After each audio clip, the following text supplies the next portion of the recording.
Alright, so hello everyone and welcome back to another Fandeck showcase. Yep, I'm actually doing this so often now. But we don't have much time until the tournament starts, so let's get going. We have Ahri from League of Legends. I have no clue what League of Legends totally is about. I know it is a game and that it exists. I never played it. Um, I just saw that there's really cool art for it, and the character designs seem interesting and their abilities seem interesting. So I thought, like, yeah, that might get translated into Unmatched quite well.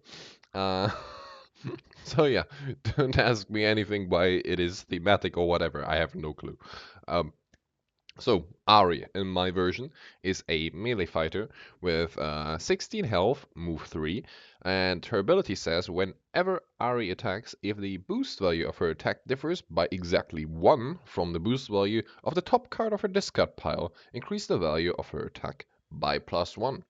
So, basically, you're playing a kind of mixing and matching puzzle game with your discard pile, kind of similar to Little Red, but with this you don't want to like adjust symbols to get some good effects. You want to adjust boost values to get stronger attacks. Um, let's just jump into the cards and then it will be clear on how this ability actually works. First of all, we have Spirit Rush. It's a 2-value attack with a boost value of 4. You have 2 copies and it says after combat. Essence Bolt, another 2-value attack, and then that has after combat. Hero Takedown, another 2-value attack. So, just to clarify how the ability works, if you play this card, it will stay a print 2, but if there is a 3-value boost on top, because that would differ by exactly 1 from this card's boost value, it would be a 3-value attack instead. Um, so the difference has to be exactly 1. It cannot trigger on the same boost value, like 4 to 4. It has to be exactly 1 different.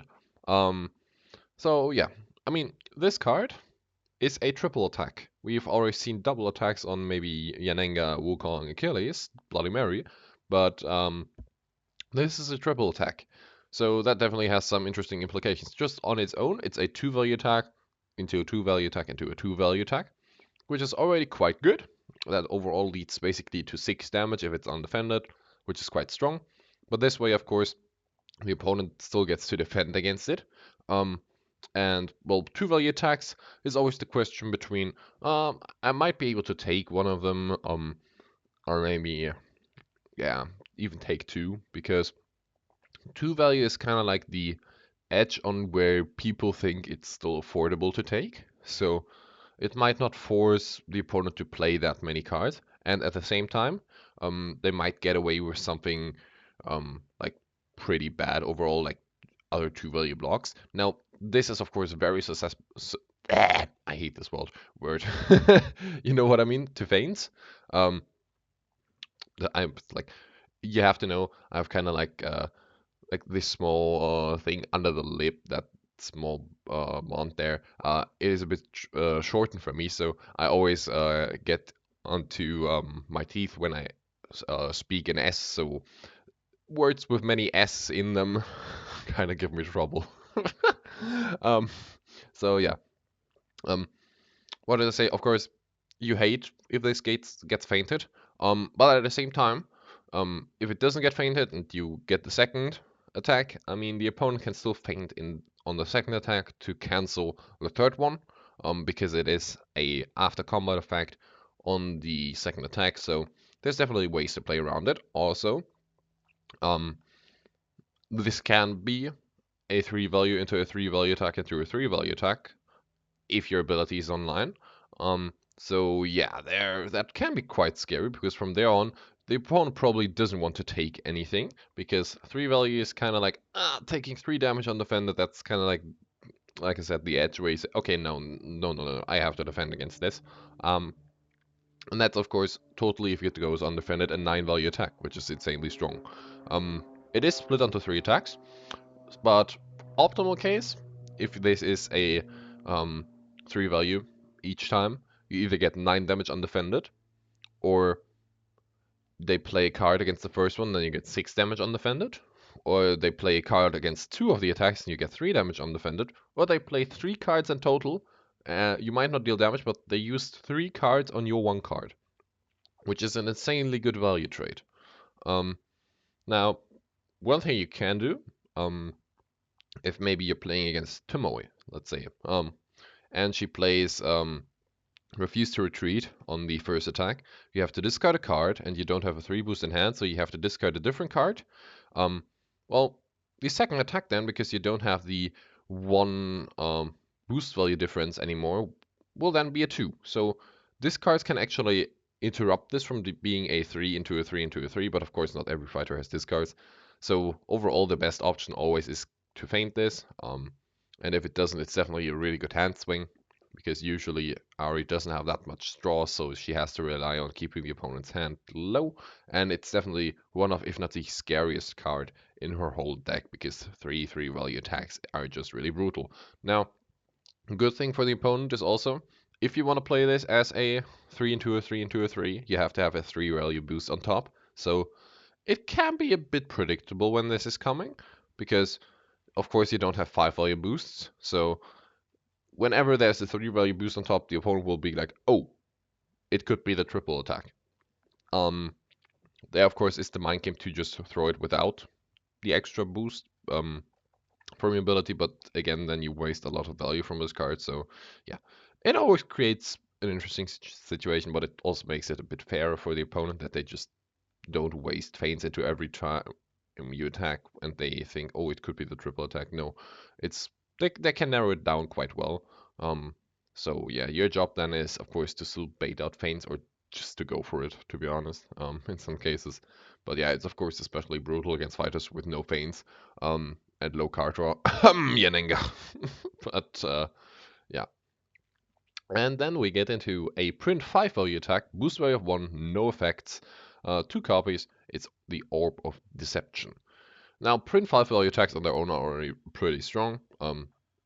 They are great feint punishers. This is, of course, one of the best examples. If you have a 3 boost on top, you might just still want to throw this, maybe because the opponent will feint, and then you get 3 damage over the feint, which is, of course, really, really strong. But at the same time, with your ability, this can be a print 6 attack, basically. So that's, of course, even better. That's usually at least 2 combat damage, even if the opponent max value blocks. So that's 4 damage in total. That's basically guaranteed. So yeah, but again, you have kind of a similar problem as with Spirit Rush, where this is a boost 1, and of course you don't have boost 0. So the only way to actually trigger this with your ability is if you have a boost 2 on top. So the opponent can always think, okay, if there's a boost 2 on top, it will probably be a very big attack. If there's a boost 3 on top, it will probably not be the big attack, but the thing I want to feint. So yeah, if you want to play these optimally, there's definitely some hints for the opponent on how to play around it, but at the same time, you can of course play them sub-optimally to catch your opponent off guard, and then it will just be kind of like this mind game. But again, even if the opponent knows that a print 6 attack is coming, that doesn't mean they can't do much about it. They might play their best block against it, sure, 4, but then you still deal 2 damage. So yeah, I mean, I don't think this card can be shut down as much as maybe Spirit Rush, because Spirit Rush can be cancelled and it's 1 damage if you have your ability online, and then the card is just wasted basically. Whereas this, the worst thing that could happen is maybe, I don't know, print 4 block usually, and then it's still 2 damage, and yeah, the card still did what it did. So yeah, I think it's a bit more consistent, but also not that scary. Sure, it's print 6 attack, which still deals a lot of damage, but I mean, it isn't like you discard 2 cards basically from 2 additional attacks. But overall, still a very strong card. And then we get into a 3 value attack. Boost value of 3, 3 copies. It is Essence Theft. So, after combat, if you won the combat, draw 2 cards. This is actually your only card draw in the whole deck. So, triggering this is often pretty important. And of course, winning combat with a 3 value attack is pretty unlikely. That won't happen as often. It is quite a nice thing to maybe feint bait and then you still get 1 damage over the feint, but optimally, of course, you want to use this with your ability, so then it's a print 4. Then it kind of becomes like get paid from Luke Cage's deck. And winning with a 4 is like 50% of the time it will happen because average block value is 3. So yeah, you get some decent reliable card draw. Of course, your opponent maybe wants to prevent it. If they know, okay, you have a 2 boost or a 4 boost on top. On a 2 boost, I mean, they will usually value block anyways because it may be the Orb of Deception, your print 5. So they might just play for value block anyways, and then you, of course, don't get draw because you didn't win. But yeah, if you have 4 boost on top, maybe it won't be that telegraphed. But they can still think, well, yeah, if I want to prevent the draw, I might just want to play a 4 value block here, which can hurt you because, well, you don't get draw, but at the same time, that's one 4 value block gone. That doesn't go into Orb of Deception, so you get more damage there. So it's always kind of a trade, but overall, this is still a pretty good card. 4 value attacks are always quite good. And if you get the draw, that's of course really good for you. Next up, we have another 3 value attack. This time boost value of 2, you have 3 copies. It is Foxfire. It says, after combat, move the opposing fighter exactly 3 spaces. Then, if they are adjacent to Ahri, deal 2 damage to them. So this is of course interesting. On its own, again, 3 value attacks, not that great. With ability, 4 value attacks, even better. But I think this is one of the cards where you don't really care if your ability is online because you of course usually play it for the effect. And the effect is interesting because of course you're a melee fighter, so whenever you attack the opponent, you will usually be adjacent to them. Having to move them exactly 3 spaces and then still having them end adjacent to you is quite tricky because you of course, as with Bullseye's card, cannot just like hop back and forth on the same spaces. You have to move actually 3 unique spaces. Um, so that can be quite tricky to set up, and the opponent can definitely position around it. But at the same time, since the opponent can position around it, that's also why you are usually able to throw this card no matter what. You don't really need your ability for it, so you're a bit more versatile on when you play with it, play it. And I mean, even if you don't get the 2 damage, it can still be a 4 value attack that just moves the opposing fighter 3 spaces away, so they have to maneuver and maybe even boost to reach you next turn, so you can kite with advantage quite well. Sure, the 2 auto damage can be nice, but even in situations where you don't get them, it can be still a decent card if you play it as a 4, or maybe even as a 3 if you just want to go for value and kite the opponent. It's definitely not one of her best cards, but still decent overall. And yeah, I mean, it's just quite versatile in how you use it. And now let's get into the versatile cards. Speaking of versatile, haha. First up, we have a 2 value versatile, boost value of 4, 3 copies. It is Charm. During combat, reveal the card, the top card of your opponent's deck. Then choose one, discard it, or add its boost value to this card's value. Now, we've seen quite a similar card with Tesla's X-ray radiation, where you basically have the same 2 effects, just with Tesla it's a print 4 and you can actually choose both when you discharge coils. This is just a print 2, so the block value on its own is not great, which might incentivize you to add the boost value. But, of course, if the opponent's attack isn't that high, you can just discard a top deck card, so that's quite good. Now, the good thing about this card, as always, you reveal the card and then you decide. So you already know what your opponent is maybe attacking with. If they went for, I don't know, or for my next trick or whatever, you just discard because why would you ever add the boost value if you don't take damage anyways? You also get to see the card that got revealed. So if it maybe is a super strength from Golden Bat, which is a boost value 1 and print 5 attack, it doesn't really make sense to add the 1 boost on top of your defense, except if you would die otherwise.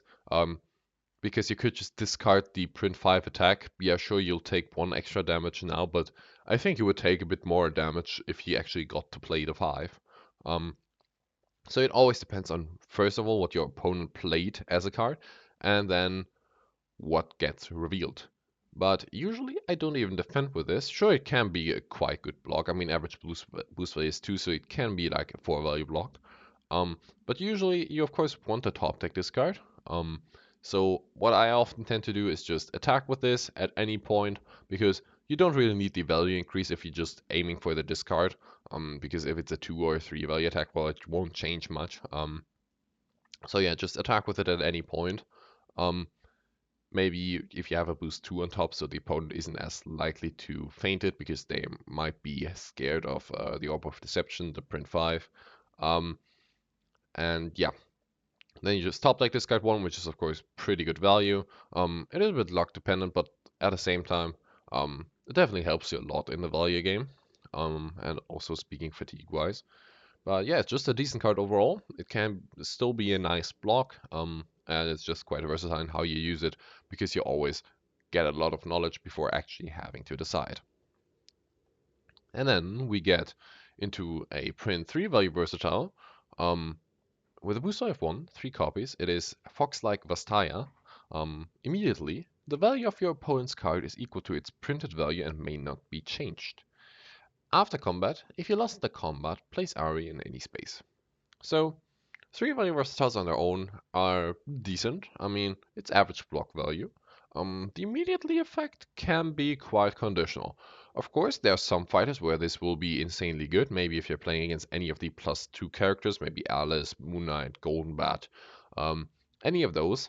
Of course, since the value is equal to its printed value, their +2 doesn't apply, so you can basically negate a full contra turn from Moon Knight. If he maneuvers and attacks you, well, his value will be equal to printed value, and yeah, that's a contra turn basically negated. You just attack with a normal card. Um, but it can also work against maybe Houdini, who has a lot of boosting effects. And Houdini's card values are of course quite low because he boosts above them, and in that case boosting wouldn't actually give him any benefits except if he just boosts for the sake of getting the boost trick effect. Or like more normal cards that we've seen a bit more common, maybe something like Momentous Shift or any similar effect where it bumps up the value if you maybe moved or if you have more cards in hand, or as with Tomoe, maybe if the opponent is a hero. That's where this card works. Of course, it's pretty bad against just high printed attacks on their own, or attacks that don't really care about printed value and are just there for the effect, maybe a random discard or whatever.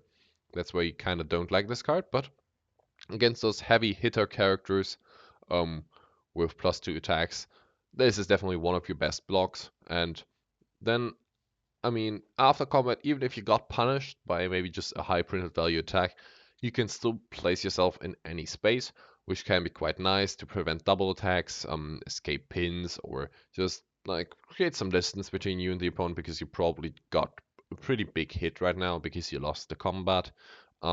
You got a lot of damage, and now you maybe want to regroup a bit and draw a bit more cards, have more options on defense. Um, so yeah, it's just a pretty decent card overall. Even if you don't actually get the immediately effect to do anything, because just 3 value versatile on its own is the average block value, and if you lose, which you usually will do if the first effect didn't trigger, you at least get to warp anywhere on the board, which can be quite nice. Um, maybe then the opponent has to boost next turn to actually reach you or whatever. So yeah, decent card overall. And then we get to another 2 value versatile, boost wave 2. 3 copies. It is Look into your soul. After combat, look at your opponent's hand. You may put any card from your discard pile at the top of your discard pile. This card will be put underneath it. So, 2 value versatiles are like, they exist. They usually get played for their effect. On defense, you will take a lot of damage. On offense, you won't deal any damage. Um, so yeah, this is kind of like the regroup of the deck. But the effect can be quite nice. First of all, looking at the opponent's hand is always quite good, just to get some hand knowledge. You know what you're actually dealing with, especially against characters with polarizing attacks. It can be quite helpful. If you know, oh wait, Sinbad doesn't have commanding in it in his hand, so I am free to just play cancels. Okay, really good. Or I don't know, Sinbad doesn't have any voyages in hand and only commanding. So yeah, I want to value block.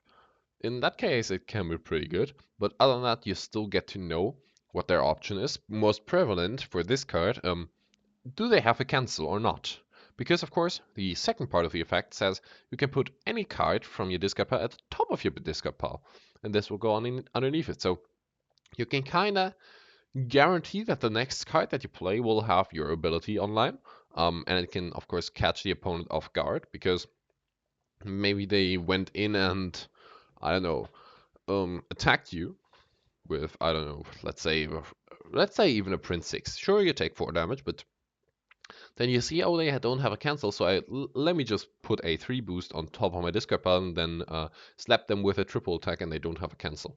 So yeah, that can be quite strong. But of course, if you see they only have cancels, maybe you want to keep a 2 boost on top and then slap them with a Orb of Deception to deal 4 damage over a potential feint or whatever. So um, you definitely will like take some damage if you defend with this, but you can definitely get some good benefit out of it. And depending on what you have in hand, what the opponent has in hand, you can always like put the best boost value for you possible on top and then benefit from it quite well. But usually what I tend to do is bait attack with this on first action, if I have the option to. Then I look at their hand. Sure, if they play the movement effect, they'll go away, but then I still at least know what they have technically. And if they didn't move away, well, I look at their hand and see, okay, what blocks do they have left? And then second action, slap was something really good. Um, because of course on defense, you only have 16 health, and spoiler, you don't have healing, so any damage you take will be pretty ouch. It will hurt, so yeah, you probably want to play this as just normal regroup bait. And even if it gets cancelled, I mean, there's one cancel gone that doesn't go into your triple attack, so that's quite good. Let's jump into the next 2 value versatile. Booster of 3, you have 2 copies. It is Channel the Energy of Nature. It says during combat, increase the value of this card by the amount of zones Ahri currently occupies. Now this is a similar effect to maybe Jaws of the Beast from Yenenga. But that card, of course, scales on how many zones the opponent is in and is a print 3. And usually the opponent, of course, will play around it and try to stay in a single zone, so Jaws will usually be a 4, whereas this is a print 2, but you are the one it cares about, how many zones you are in, so you get the choice of positioning. It will always be at least a 3, because you will always be at least in one zone, but since you get the choice, if you have this in hand, you can of course position yourself in a dual zone to also get this to a 4, in which case it's a max value block, that's really good, or even in a triple zone, ideally, and then this becomes a 5, which is of course quite well. Now, the opponent of course knows if you're in a tri zone, okay, you could block for 5, sure, so they might bait attack, but at the same time, you're still fine with playing this card because if you're not in a tri zone or in a dual zone, this card is just blank 3 versatile basically, and that's not that great. So yeah, if you have the option to play this, play it. It is a decent value block. I wouldn't really attack with it. Sure, if you're on a tri zone, you have your ability, it can be a 6. But again, if you're on a tri zone, it's quite telegraphed and it's one of your best value blocks overall. So you probably want to keep that.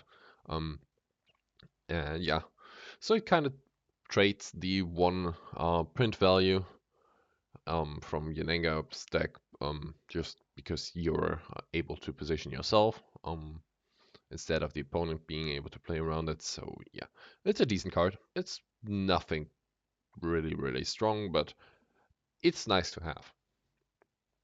And then we get a print 0 value versatile. Boost value of 4. 2 copies. It is Magic of the Spirit Realm. During combat, the value of this card is equal to the amount of cards in your opponent's hand. After combat, if you lost the combat, your opponent discards 1 card. So print 0 versatiles are of course really funky. Like they usually have really weird effects. This one is quite similar to the Settler card, or maybe even more similar to Hamlet's Maddening Insight. But it cares, of course, about the cards in your opponent's hand and not in your own ones. So, I mean, that's quite interesting because it incentivizes your opponent to be at a low hand count, so you don't get a very high block for this. But at the same time, if they're on a low hand count, they might not have too many blocks to defend against a triple attack because of course they don't want to be at low hand count against a triple attack. So this card is usually at least a 3 because your opponent won't just go Unga Bunga and boost away all the cards and then just go down to 2 or 1 card in hand. Usually, at least. So that's already quite good. it can scale quite well. So um, since Ahri up till now is pretty much about the value game, getting the best out of her cards and making the opponent waste cards, um, the opponent will usually be at quite a high hand count because they usually have to pressure her, just due to her being up in deck count. So they will usually have a high hand count. In that case, this will be quite the high block. Now, it can be punished really well with an offensive feint, but at the same time, the opponent might be scared to do that because, of course, any feint that they use on offense cannot be used to defend against a triple attack on defense. Um, and then this card, even if you lose the combat because maybe the opponent just attacked that high or they don't have that many cards in hand, if you lost the combat due to them having low card amount in hand, well, you lost the combat and then they discard one card. So they have a low hand count. They were maybe at 3 cards and attacked with a 4. And now since you lost, they still have to discard one. So then they'll get even lower in hand count, and so triple attacks become even scarier. So yeah, it's just a really, really good card. Overall, it basically always benefits you. You don't really aim to get the discard usually. You just play it where the opponent has like a mid to high hand count just to prevent damage. And then even if you lose, well, they lose a card. You can technically, if they go on attack with low hand count, play this just to get it, force a discard out of them. Sure, you'll take a lot of damage, but if you have the right cards to punish them after that, it can work. But it's just pretty scary card, and definitely your opponent has to play around it. And then we get to the block only cards. First off, we have a 2 value block, boost value of 2, 3 copies. It is a Song of Soul and Mind. Immediately cancel all effects on your opponent's card. Now, we love to see cancels. Cancels are always great to have. This one is defense only, which is quite sad. It's kind of like, yeah, well, trading that you don't get a big offensive cancel with your ability, but I think since it's a cancel, I don't think you would even want to attack with a offensive 3 value cancel anyways, usually. Um, but it just gives your opponent a bit of relief because you can't offensive cancel their good effect or whatever. Um, but I also don't think you really need it. Um, you just love to see the option of having a cancel on defense in any deck. To cancel, I don't know, Sinbad's Voyages, Little Red's Basket Effects, Houdini's Big Reveal, who knows. There are so many scary effects now in Unmatched that having no cancels would be such a huge detriment to a deck. So yeah, you'll definitely appreciate having some. And then 3 value block, 2 copies, 3 boost value. It is play with your emotions. After combat, move the opposing fighter up to 3 spaces. They may not leave their space for the rest of the turn. Now, that is quite interesting. 3 value blocks on their own are already like decent. That's our average block value. Moving the opposing fighter up to 3 spaces is quite good because, of course, it prevents double attack. You can mess with their positioning a bit. Maybe, I don't know, if they were a ranged fighter, you can move them closer to you to be able to double attack yourself. Or you can just move them away to create more distance. Um, and then, of course, they may not leave their space for the rest of the turn. So any movement effects they had cannot catch you because usually what people maybe tend to do if they expect a defensive movement effect, they might attack with something like, I don't know, a skirmish themselves to also move and catch you after you moved away. But of course, this kind of shuts that down because they cannot move. So it guarantees you to not get double attacked, except if it gets fainted, of course. And on the other hand, it's up to 3 spaces. So since you're move 3, you can just push them 3 spaces away. They cannot leave, and you'll still be able to reach them next turn in a single maneuver.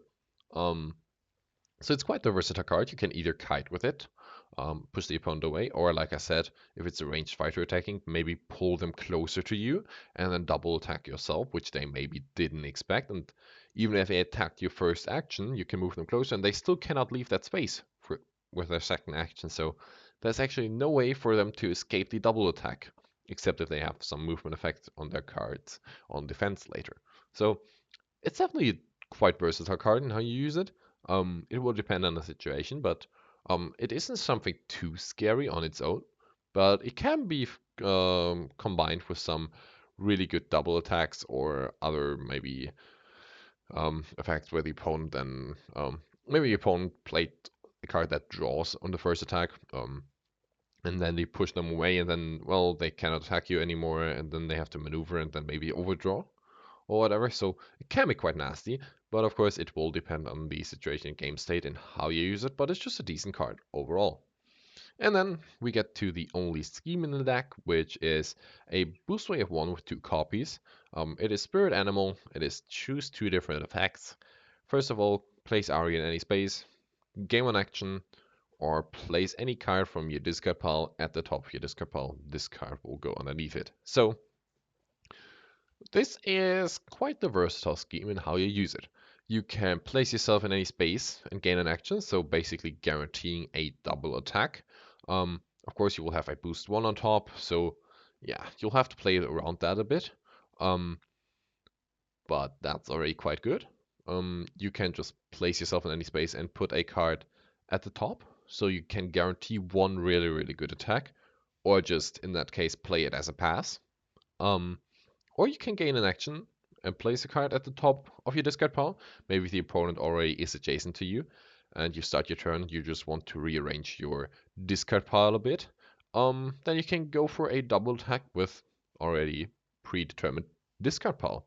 So it is quite versatile. It gives you technically 2 passes, um, but it also basically guarantees again that you get 2 quite good ability +1 turns.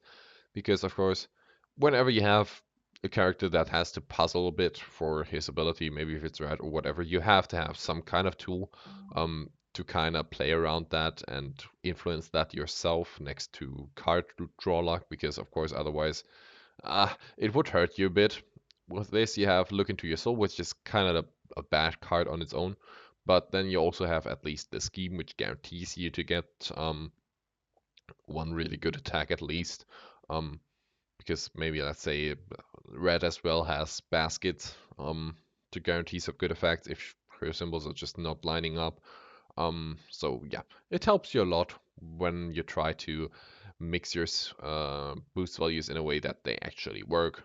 But overall, it's nothing too special. Of course, it can be quite well if you just place yourself on the other side of the board and just use it as a pass. And then the opponent maybe has to double maneuver and overdraw, so it can be quite good for that. Um, but on its own, it won't do as much. It just depends on the situation with which cards you actually combo it, and then it also will decide like which of the effects you use. But yeah, that would be it about Ahri. As you see, he's definitely a bit more of a value-oriented fighter that can still punish you really hard if you overextend while trying to pressure her. But at the same time, if you manage to get a constant pressure on her, she only has 16 health, no healing, and her blocks, I mean, yeah, they're fine. Um, Charm is okay, but in that case where you use it as a good block, you of course don't get the top deck discard. Fox like Vestaria is a bit matchup dependent. Um, Energy of Nature, yeah, I mean it requires good positioning, and then Spirit Realm just depends on what your opponent actually has or how many cards they have in hand. So her blocks aren't that good, and the opponent can definitely play around them. So yeah, it's all about knowing when to engage her, when to engage with her, and while you're thinking about that, also matching your boost values. So it's definitely quite the dynamic and interesting deck. She's not easy to play, I might say that. You really have to perfect the basics of Unmatched to exactly know where to position, when your time is to push the tempo, when to go for a double attack, or when just to smack them hard, um, and just which card to defend with in which situation, because your blocks are very specific to like fit specific situations. If they bait attack, you want to play Charm to the top discard. If they go for any type of value increase, you want to go Vastaya. If you're on a high zone amount, you want to go for Nature. If they have many cards in hand, you might want to go for a Spirit Realm. But again, the opponent already also knows about those cards, so yeah, there's definitely a lot of experience to get with her. And there's like a big learning um, ability with her, you can just get so much better. But yeah, it just requires good fundamentals, kind of similar to like I don't know Yanenga, where you just have to really perfect your game plan to actually make it work. But then she's definitely a pretty strong beast. You can't just play fatigue from the start because of course she only has 2 passes and 16 health, so she has to engage a lot to actually get her good effects to apply. And that sometimes can even pressure, but then of course she can get pressured back. So yeah, you get the deal. Try her out yourself. I would definitely recommend it. As always, the unmatched cards or unmatched maker link, of course, is on the top on my browser, so you can just use that and then go to the deck, download it, and try it yourself. I also have it printed here, so yeah, I really like it, and I would advise you to give it a shot. And even if you don't, still, thanks for watching. Until next time, bye bye.